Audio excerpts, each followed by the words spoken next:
Aleppo shook to falling bombs right up to the very last minute before the ceasefire. Its durability will surely be played out here, Syria's second city cut in half, where the stakes for both rebels and government could not be higher. On television, Bashar al-Assad could not have been clearer. When we come to this area, we give a message that the Syrian state's determined to recover every area from terrorists.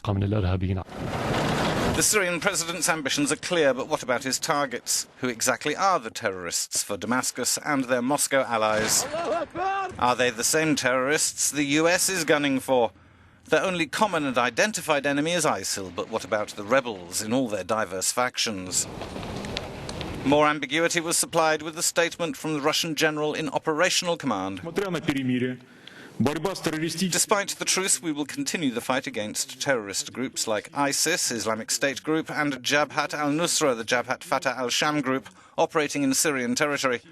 No matter what the terrorists call themselves, Russian air forces will continue bombing their positions. Whatever they call themselves, it sounds dismissive, but the names remain important. On Russia's list of terrorist organizations in Syria, there are, of course, ISIL and the local al-Qaeda affiliates, but also a host of Islamist factions fighting on the rebels' side. The rebels, as part of the ceasefire deal, will now have to step away from their allies, or the Russians say they will be targets. This appears a hopeless scenario on the ground, where the Islamist factions and Syrian Free Army rebels are mixed together under joint commands.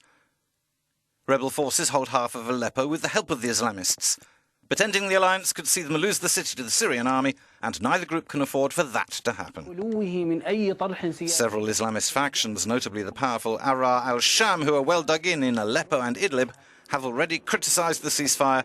They all agree it only serves the regime's interests, and that the regime is only determined to crush the rebellion.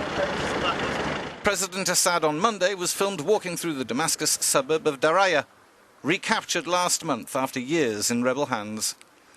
Militarily, he may be on the verge of winning his war, but the country has been wrecked in the process.